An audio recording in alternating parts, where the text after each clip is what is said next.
तो हमारा आज का जो टॉपिक है वो साइनेप्स ट्रांसमिशन के बारे में है। साइनेप्स पहले समझते हैं कि साइनेप्स होता क्या है। साइनेप्स असल में इज़ अ जंक्शन होता है between the two neuronal cells which allow the transmission of electric और chemical signals from one neuron to another. यानी ये दो न्यूरॉन के बीच में एक ऐसा जंक्शन होता है जो कि अलाउ कर रहा होता है इलेक्ट्रिकल या केमिकल सिग्नल्स की ट्रांसमिशन को। इसके अलावा हमारे पास साइनेप्स जो होता है वो दो तरह का होता है, एक इलेक्ट्रिकल साइनेप्स होता है और एक केमिकल साइनेप्स होता है। जो इलेक्ट्रिकल साइनेप्स होता है, इलेक्ट्रिकल साइनेप्स हमारे पास क्या होता है कि उसमें cytoplasm of the adjacent sales जो होती है वो एक दूसरे के साथ अटैच हुई होती है। जैसे मैं आपको दिखाता हूँ,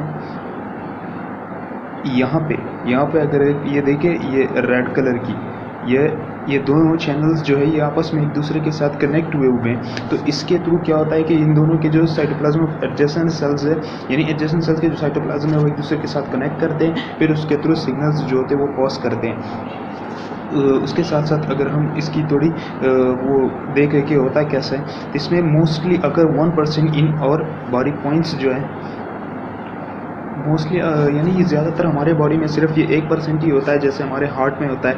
उसके अलावा cytoplasm of adjacent sales connected by the clusters of ion channel, यानी जो साइटोप्लाज्म ऑफ एडजेसेंट सेल्स होती है वो आयन क्लस्टर्स चैनल्स के थ्रू एक दूसरे से कनेक्ट हुई होती है।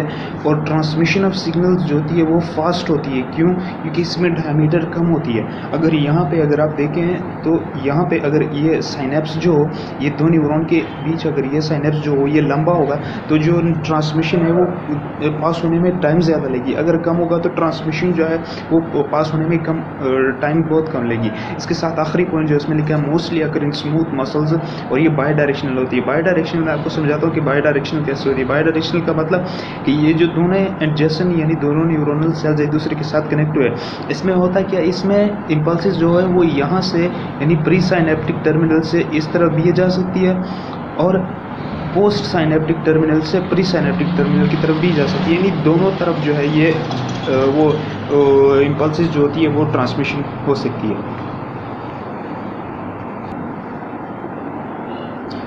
अब हम वो केमिकल साइनेप्स को देखते हैं। केमिकल साइनेप्स क्या होता है? केमिकल साइनेप्स अगर आप देखें यहाँ पे, अगर हम देखें तो केमिकल साइनेप्स जो होता है ये सिग्नल ट्रांसमिशन थ्रू न्यूरोट्रांसमीटर्स और केमिकल सब्सटेंसेस, यानी इसमें जो सिग्नल ट्रांसमिशन होती है या तो वो केमिकल सब्सटेंसेस के थ्रू होती है या न्यूरोट्रांसमीटर्स के थ्रू होती है। ये न्यूरोट्रांसमीटर या तो इनहिबिटरी होंगे या एक्साइटेटरी होंगे, यानी या पोस्ट साइनेप्टिक टर्मिनल को जो उसको या एक्साइट करेंगे या उसको इनहिबिट करेंगे।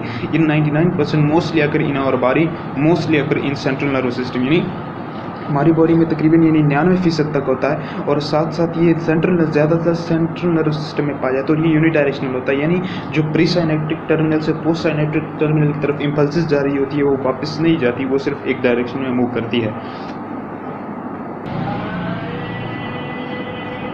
इसमें अगर हम देखें तो ये इसका प्रोसेस थोड़ा सा देख लेते हैं कि प्रोसेस होता कैसे इसका। ये हमारे पास ये पार्ट जो होता है ये वाला, ये हमारे पास क्या है, ये हमारे पास प्री साइनेप्टिक टर्मिनल होता है, यानी साइनेप्स से जो पहले वाला टर्मिनल होता है। और ये हमारे पास जो है ये वाला, ये हमारे पास पोस्ट साइनेप्टिक टर्मिनल होता है, यानी जो साइनेप्स के बाद वाला टर्मिनल जो होता है। उसके बाद इनके बीच में ये जगह जो है ये वाली जगह जो है ये इसको हम साइनेप्टिक क्लेफ्ट कहते हैं, यानी साइनेप्टिक क्लेफ्ट स्पेस होती है दो न्यूरोनल सेल्स के दरमियान। और साथ साथ इसमें ये जो आपको दिखाते हैं, एक मिनट, ये वाली यानी ये छोटी छोटी जो है, ये छोटी छोटी इसके अंदर ये न्यूरोट्रांसमीटर्स है, यानी in the form of vesicles के फॉर्म में ये क्या है वो स्टोर हुए हैं। ये जब वो फिर कैल्शियम चैनल्स खुलते हैं फिर ये वो मेम्ब्रेन के साथ अटैच होकर ब्रस्ट आउट हो जाते हैं। साइनेप्स में आपको आगे बता देते हैं। अब यहाँ पर अगर हम देखें तो इसका प्रोसेस थोड़ा सा देख लेते हैं कि होता कैसे है नीचे। तो इसमें देखा जाए, यहाँ पे अगर हम देखें तो यहाँ से जब एक्शन पोटेंशियल, यानी यहाँ से एक्शन पोटेंशियल जो होता है वो जनरेट होता है इस जगह पे एक्शन पोटेंशियल जनरेट होता है। तो क्या करता है कि ये कैल्शियम, ये वाले हमारे पास अगर आप देखें यहाँ पे ये हमारे पास कैल्शियम चैनल्स होते हैं यहाँ पे। तो ये कैल्शियम चैनल्स जब एक्शन पोटेंशियल जनरेट होता है तो ये कैल्शियम चैनल्स जो होते हैं वो खुल जाते हैं। वो खुलने की वजह से होता है क्या है कि जो कैल्शियम आयंस होते हैं वो यहाँ अंदर आना शुरू हो जाता है यहाँ, और यहाँ जो मेम्ब्रेन है इस पे बाइंड होना शुरू हो जाता है, और साथ साथ क्या करता है, यहाँ पे जो वेसिकल्स है वो भी इस मेम्ब्रेन की जो एंड है उस पर बाइंड होना शुरू हो जाती है। फिर कैल्शियम आयन क्या कर देता है, ये जो न्यूरोट्रांसमीटर्स है वेसिकल्स इसको क्या कर लेता है, इसको यानी मेम्ब्रेन के बाहर ब्रस्ट आउट कर देता है। किसमें, साइनेप्टिक क्लेफ्ट में। साइनेप्टिक क्लेफ्ट में होता क्या है, फिर हमारे पास साइनेप्टिक क्लेफ्ट में ये होता है कि यहाँ पे दो तरह के चैनल्स होते हैं, एक आयोनोट्रॉपिक चैनल्स होते हैं ये वाले, और एक जो होते हैं वो मेटाबोट्रॉपिक चैनल्स होते हैं वो जो ये वाले हैं। इसमें होता क्या है कि जो आयोनोट्रॉपिक चैनल्स है इसमें भी फिर दो तरह के होते हैं, एक जो होती है हमारे पास, एक ये वाली होती है और एक ये वाली होती है। एक आयनिक होती है और एक केटाइनिक चैनल्स होती है। जो केटाइनिक चैनल्स होती है वो बेसिकली होती है नेगेटिव चार्ज की है, और वो क्या करती है, वो पॉजिटिव चार्ज को टेक करेगी। और जो एनाइनिक चैनल्स है वो होती पॉजिटिव चार्ज। ये जो एनाइनिक चैनल्स है, अगर यहाँ पे देखिए ये वाली चैनल्स जो है ये क्या करते हैं, ये होते नेगेटिव है तो ये क्या करेंगे, सॉरी पॉजिटिव होते, और ये क्या करेंगे, ये नेगेटिव चार्ज को इंटैक्ट करेंगे। तो इसमें जो एक्साइटेटरी और इनहिबिटरी, इसके डिफरेंस हम आगे देखते दूसरे पेज में। यहाँ पे हम जो आइंस, जो जैसे मैंने आपको बताया कि आयनोट्रॉपिक चैनल्स में भी दो तरह के चैनल्स होती है, एक केटाइनिक होती है ये वाले, और एक एनाइनिक रिसेप्टर्स होती है। जो केटाइनिक रिसेप्टर्स होती है वो क्या होती है, यहाँ पे अगर आप देखें ये होती पॉजिटिव है, और ये कौन से चार्ज को लेगी, ये नेगेटिव चार्ज को लेती है। और ये जो आयनिक चैनल्स होती है, पहला डिफरेंस तो ये होती नेगेटिव है, सॉरी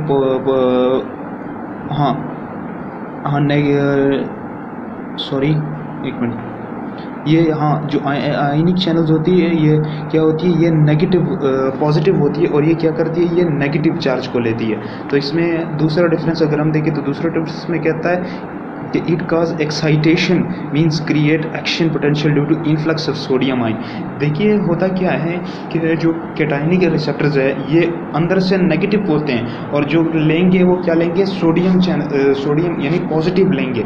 तो हमारे पास जो सेल के बाहर सोडियम मौजूद होता है, जब ये केटाइनिक रिसेप्टर्स बोलेंगे तो ये क्या करेंगे, ये है नेगेटिव पॉजिटिव बोलेंगे। सोडियम पे हमारे पास पॉजिटिव चार्ज होता है, पॉजिटिव आयन होता है, तो वो जब उसको अंदर लेंगे तो वो क्या करेंगे, हमको पता है कि सोडियम जो है वो एक्शन पोटेंशियल जनरेट करता है, तो वो एक्शन पोटेंशियल जनरेट करेगा, और वो क्या करेगा फिर आगे जो हमारे पास दूसरे पोस्ट साइनेप्टिक टर्मिनल है उसमें जो वो सिग्नल्स है वो आगे उसको फॉरवर्ड करेगा।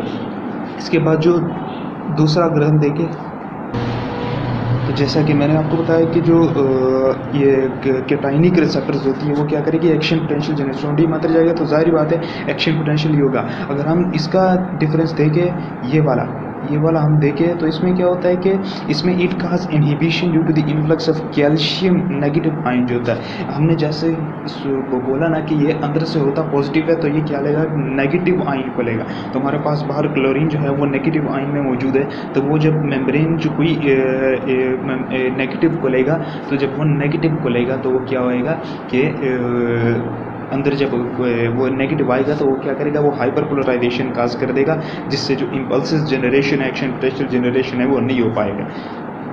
इसकी अगर हम एग्जांपल्स देखें, यानी जो कुछ एग्जांपल है, केमिकल एक्साइटेशन करता है ये जो केटाइनिक रिसेप्टर्स है, इसके साथ साथ जैसे एसिटाइलकोलिन है, ग्लूटामेट है, ये जब न्यूरोट्रांसमीटर आते हैं तो ये कौन से चैनल्स लेंगे, ये केटाइनिक रिसेप्टर्स लेंगे। यानी जब एसिटाइलकोलिन जो कि एक्साइटेटरी न्यूरोट्रांसमीटर्स होते हैं वो कौन से रिसेप्टर्स लेंगे, वो केटाइनिक रिसेप्टर्स लेंगे। और जो क्या होते हैं कि जो केमिकल इनहिबिशन यानी जैसे गाबा न्यूरोट्रांसमीटर हो गया, ये कौन से रिसेप्टर्स लेंगे, ये एनाइनिक रिसेप्टर्स लेंगे। जैसे हमने आपको बताया कि दूसरे जो हमारे पास चैनल्स होते हैं मेटाबोट्रॉपिक चैनल्स होते हैं, इसमें क्या होता है कि इसमें अगर हम देखें तो यहाँ पे जब ये ट्रांसमीटर सब्सटेंस जो होता है वो यहाँ मेम्ब्रेन रिसेप्टर प्रोटीन पे आके बाइंड होता है, तो वो क्या करता है, यहाँ पर ये वाला जो है ये हमारे पास जी प्रोटीन होता है। ये जी प्रोटीन क्या होता है, ये जीडीपी मॉलिक्यूल की वजह से एक्टिवेट हो जाता है। फिर ये क्या करता है, ये ऊपर यहाँ से ऊपर जाके इस रिसेप्टर प्रोटीन पे बाइंड हो जाता है। जब बाइंड होने के बाद क्या करता है कि ये जो जीडीपी है, ये क्या होती है कि जीडीपी जो होती है ये कन्वर्ट हो जाती है जीटीपी में। जीटीपी में जब ये कन्वर्ट हो जाती है तो जो ये अल्फ़ा यानी ये वाला जो जी प्रोटीन का हिस्सा, ये क्या होता है, ये इनसे अलग हो जाता है। क्योंकि वो GTPs के साथ एक अटैच हो गया, तो वो अपने अल्फ़ा और बीटा जो दोस्त हैं उनको पहचान नहीं पाता, वो क्या करता है, वो इनसे फ़ौरन अलग हो जाता है। तो फिर जब वो अलग हो जाता है तो यहाँ पे वो आ जाता है, और यहाँ पे आके फिर वो 4 तरह के एक्शन करता है। पहला एक्शन क्या करता है, पहला एक्शन ये क्या करता है, अगर हम देखें तो पहला एक्शन जो इसका होता है वो क्या करता है, एक मिनट, पहला एक्शन जो होता है वो इसका क्या करता है, वो पोटाशियम चैनल्स को खोल देता है। पोटाशियम चैनल्स को खोल देता है तो क्या होता है कि पोटाशियम बाहर जाना शुरू हो जाता है। दूसरा एक्शन क्या होता है, दूसरा एक्शन इसका ये होता है कि ये यानी ये वाला, ये इसका क्या करता है, ये मेम्ब्रेन एंजाइम को एक्टिवेट कर देता है, जो कि फिर क्या करते हैं, यहाँ पे अगर हम देखें तो यहाँ पे वो ATP से CAMP बना रहे होते हैं, CAMP, और GTP से GMP बना रहे होते हैं। और तीसरा एक्शन जो है, तीसरा यहाँ पे अगर आप देखें तो तीसरा एक्शन ये करता है कि एक्टिवेट कर देता है एक या एक से ज़्यादा इंट्रासेलुलर एंजाइम को, जो स्पेसिफिक सेलुलर केमिकल एक्टिवेटर्स होते हैं। उसके बाद हमारे पास जो चौथा एक्शन जो करता है, चौथा एक्शन क्या करता है कि ये ट्रांसक्रिप्शन यानी एक्टिवेट कर देता है जीन ट्रांसक्रिप्शन को, जो कि प्रोटीन स्ट्रक्चरल चेंजेस में हेल्प करते हैं।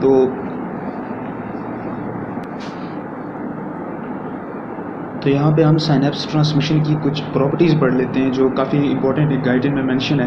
तो इसमें क्या होता है कि सबसे पहले जो हमारे पास प्रॉपर्टी आती है वो वन वे कंडक्शन आती है। वन वे कंडक्शन में क्या होता है, in chemical synapse when the impulse is transmission take from pre synaptic terminal to post synaptic neuron and neither in opposite direction, यानी ऐसे कंडक्शन यानी साइनेप्स में इम्पल्सिस की वो कंडक्शन जो कि एक डायरेक्शन में यानी प्री साइनेप्टिक टर्मिनल से सीधा पोस्ट साइनेप्टिक टर्मिनल की तरफ हो रही होती है, वापस नहीं आ रही होती है। यानी ये अगर हम देखें तो इसकी एग्जांपल जो है वो केमिकल साइनेप्स है, क्योंकि केमिकल में जो होती है वो वन डायरेक्शन होती है, और जो इलेक्ट्रिकल साइनेप्स होती है वो बाई डायरेक्शनल होती है। और जो ये तो इसके एग्जांपल में आप केमिकल साइनेप्स जो है वो लिख सकते हैं। दूसरी हमारे पास होती है साइनेप्टिक डिले। साइनेप्टिक डिले में क्या होता है कि during the transmission of impulses via the synapse there is a short delay in the transmission is due to the time taken for release of neurotransmitter होता है, और दूसरा मोमेंट ऑफ न्यूरोट्रांसमीटर होता है, और तीसरा जो होता है वो हमारे पास एक्शन ऑफ न्यूरोट्रांसमीटर। यानी साइनेप्टिक डिले जो होता है ये होता क्यों है, ये ट्रांसमिशन के दौरान जो होता है इम्पल्सिस जो होती है वो थोड़ी देर के लिए डिले हो जाती है, इन्हें रुक जाती है, थोड़ा टाइम पास होने में लेती है। वो किस लिए लेती है, क्योंकि ताकि न्यूरोट्रांसमीटर जो है वो सही तरह से रिलीज हो सके। दूसरा क्या है कि जो मूवमेंट ऑफ न्यूरोट्रांसमीटर्स है वो भी थोड़ा टाइम लेती है, और न्यूरोट्रांसमीटर के एक्शन करने में भी थोड़ा टाइम लिया जाता है, तो इस वजह से वो साइनेप्टिक डिले थोड़ी देर के लिए होता है। उसके बाद हम आते हैं फटिगिबिलिटी पे। फटिगिबिलिटी में होता है कि ये प्रॉपर्टी अगर आप देखें तो इसमें होता क्या है कि when the synapse are continuously stimulated after some time due to the exhaustion of neurotransmitters at the synaptic terminal, impulses fail to get conduct, this result in fatigue occurring at level of synapse। क्या होता है कि जो synapse जो होती है वो continuously stimulate हो रहा होता है ना, यानी कंटिन्यूअसली ट्रांसमिशन हो रही होती है, तो कुछ देर के बाद क्या होता है कि जो न्यूरोट्रांसमीटर की एग्जॉस्शन यानी थकावट की वजह से जो साइनेप्टिक टर्मिनल होती है वो उस पर इम्पल्सेस पास होना फेल यानी वो पास नहीं हो जाती, क्योंकि न्यूरोट्रांसमीटर जो कमज़ोर हो चुके हैं और वो बार बार ट्रांसमिशन कर रहे हैं, तो इस वजह से वो कमज़ोर हो चुके हैं। तो इसके रिजल्ट में क्या होता है कि फटीग होती है, एक occurring at the level of synapse में होती है। याद रखिएगा कि लेवल ऑफ साइनेप्स में फटीग होती है, प्री साइनेप्टिक टर्मिनल के अंदर नहीं होती। बेसिकली ये है कि न्यूरोट्रांसमीटर जो होती है उनकी एग्जॉस्शन की वजह से, लेकिन ये साइनेप्टिक टर्मिनल में ही ये जो फटिगिबिलिटी होती है। उसके बाद हमारे पास ये जो प्रॉपर्टी है वो है हमारे पास कन्वर्जेंस, ये वाली प्रॉपर्टी देखी जाए तो कन्वर्जेंस में होता क्या है, when a large number of pre synaptic neurons they have a synaptic connection with single post synaptic neuron. यानी अगर यहाँ पे इस डायग्राम में अगर आप देखें, यहाँ पे ये डायग्राम देखें तो इसमें देखिए कि ये जो है यानी कई तरह के जो वो प्री साइनेप्टिक टर्मिनल्स होते हैं, प्री साइनेप्टिक न्यूरॉन्स होते हैं वो तादाद में ज़्यादा होते हैं, और जो पोस्ट साइनेप्टिक टर्मिनल होता है वो तादाद में एक ही होता है, तो उनके के बीच में जो कनेक्शन होता है उसे हम कन्वर्जेंस कहते हैं। और उसके बाद जो डाइवर्जेंस है, डाइवर्जेंस में होता क्या है कि divergence it allow on one neuron one neuron to communicate with the many other neurons in a network. इसमें अगर हम देखा जाए तो यहाँ पे जो कन्वर्जेंस और डाइवर्जेंस दोनों सिंपल है। कन्वर्जेंस में क्या होता है कि प्री सिनेप्टिक टर्मिनल जो होती है वो तादाद में ज़्यादा होती है, और जो पोस्ट सिनेप्टिक टर्मिनल होता है न्यूरॉन होता है वो सिर्फ सिंगल होता है। डाइवर्जेंस में क्या होता है कि जो प्री सिनेप्टिक न्यूरॉन है वो क्या होता है, वो सिंगल होता है, और जो पोस्ट सिनेप्टिक न्यूरॉन्स होती है वो तादाद में ज़्यादा होती है।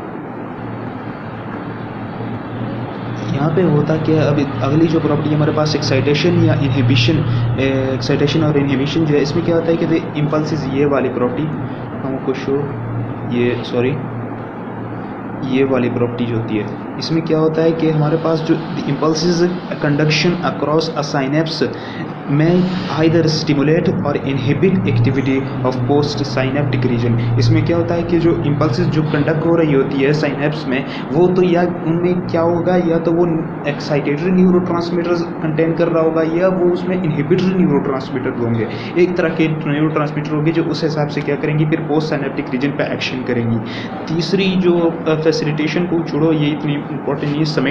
समेशन जो है वो काफ़ी इंपॉर्टेंट है, ये कभी कभार पेपर में शॉर्ट क्वेश्चन में भी आ सकता है। तो समेशन में क्या होता है कि समेशन यानी जो सिग्नल जो होती है उसको हाई रीजन्स ऑफ, यानी ये वाली प्रॉपर्टी है समेशन की, ये समेशन है। इसमें होता क्या है कि जो हाई रीजन्स ऑफ ब्रेन जो होती है उस तक जो सिग्नल्स है उन तक पहुंचाने के लिए हम क्या करते हैं, सिग्नल इम्पल्स जो होते हैं उसको इंटेंसिटी जो होती है उसकी ज़्यादा कर देते हैं, ताकि ये जो हाई रीजन्स ऑफ ब्रेन है वहाँ तक आसानी से पहुँच सके। तो इसमें हमारे पास यहाँ पर अगर देखें, for the proper transmission of signals to convey to the high regions of brain require high intensity of to give high intensity for transmission of signals. तो ये ज़रूरत होती है। अगर हम इसमें देखें तो हम हमारे पास के दो तरह के टाइप्स होते हैं, एक स्पेशियल समेशन होती है और एक टेम्पोरल समेशन होती है। जो स्पेशियल समेशन होती है उसमें क्या होता है कि जो स्पेशल समेशन अगर आप देखें, ये हमारे पास ये जो है ये स्पेशल समेशन की एग्जांपल है। इसमें होता है क्या, स्पेशल समेशन में इसमें 2 या 3 या 4 न्यूरोनल सेल्स जो होती है, वो नर्व टर्मिनल्स जो होती है वो एक न्यूरॉन को स्टिमुलेट यानी इम्पल्सेस दे रही होती है, ताकि उनको हाई इंटेंसिटी प्रोवाइड की सके, ताकि वो जो इम्पल्स है वो हाई इंटेंसिटी के साथ प्रोवाइड कर सके, ताकि वो हाई रीजन ऑफ ब्रेन तक बआसानी पहुँचे। ये हमारे पास स्पेशल समेशन होता है, स्पेटियल समेशन होता है। सॉरी, ये वर्ड सही से मैं भूल चुका हूँ। तो और जो हमारे पास टेम्पोरल समेशन होता है उसकी ये एग्जांपल है। इसमें टेम्पोरल समेशन में क्या होता है, टेम्पोरल समेशन में हमारे पास ये होता है कि एक नर्व टर्मिनल जो होता है वो एक न्यूरॉन को बार बार जो होता है, यानी बार बार एक न्यूरॉन को क्या कर रहा होता है, इम्पल्सिस दे रहा होता है, ताकि जो है वो उसको हाई इंटेंसिटी मिल सके, और उसमें क्या हो सके कि जो इम्पल्सिस है उसकी कंडक्शन जो हाई रीजन ऑफ ब्रेन तक आसानी हो जाए। तो ये हमारे पास दो तरह की टेम्पोरल समेशन और एक स्पेशल समेशन की टाइप्स होती है। यहाँ पे जैसे मैंने आपको बताया, ये वही लिखा हुआ है कि many nerve terminals work together to give high intensity of for signal transmission. ये हमारे पास स्पेशल समेशन है। और दूसरा पॉइंट लिखा हुआ है वन और मोर टर्मिनल्स जो होते हैं वो give continuously stimulation to the neuronal cell body to give high intensity, यानी हाई इंटेंसिटी बार बार जो है वो इम्पल्सेस दे रही होती है। अब एक्शन पोटेंशियल के हिसाब से देखते हैं कि एक्शन पोटेंशियल जनरेट कैसे होगा उनमें। एक्शन पोटेंशियल जो होता है ये हमारे पास जब पहले हम देखते हैं स्पेशल समेशन वाला, ये वाला, इसमें होता क्या है कि इसमें हमारे पास क्या होता है कि एक जो है वो नर्व टर्मिनल आता है, वो क्या करता है, एक मिसाल के तौर पर हम देखते हैं ना, यहाँ पे हमारे पास ये एक्शन पोटेंशियल का ग्राफ है। हमारे पास ये जो है ये हमारे पास एक थ्रेशोल्ड लेवल है। तो इसमें क्या होता है कि एक नर्व टर्मिनल आता है, वो जो ग्राफ होता है उसको थोड़ा सा ऊपर खींच देता है। फिर उसके बाद क्या आता है कि एक दूसरा नर्व टर्मिनल आता है, वो उसको थोड़ा और ऊपर कर देता है। फिर तीसरा टर्मिनल आता है, वो क्या करता है, वो उसको थ्रेशोल्ड तक पहुंचा देता है। थ्रेशोल्ड तक पहुंचाने के बाद हमारे पास क्या होता है कि एक्शन पोटेंशियल जो होता है वो जनरेट हो जाता है। उसके बाद अगर हम देखें, ये हमारे पास टेम्पोरल समेशन है, स्पेशल समेशन की हुई। अब हम ये टेम्पोरल समेशन वाला देखते हैं कि इसमें कैसा होता है। इसमें क्या होता है कि इसमें यानी ये हमारे पास एक मिनट, मिसाल के तौर पर ये हमारे पास एक एक्शन पोटेंशियल का ग्राफ, इसमें होता है क्या है, ये हमारे पास थ्रेशोल्ड हो गया, ये हमारे पास थ्रेशोल्ड लेवल हो गया। इसमें होता क्या है कि एक ट्रांसमिशन आया, उसने क्या किया, उसने इसको थोड़ा ऊपर किया, वो फिर से नीचे आया। फिर दूसरा इम्पल्स आया, यानी वो आई तो उसने क्या किया, उसने थोड़ा इसको और ऊपर कर दिया। फिर तीसरा आया, तीसरा आने के बाद वो क्या हो गया, थ्रेशोल्ड तक पहुंच गया और उसने एक्शन पोटेंशियल जनरेट कर दिया। तो इस तरह हमारे पास ये होता है। तो टॉपिक का एंड यहीं पे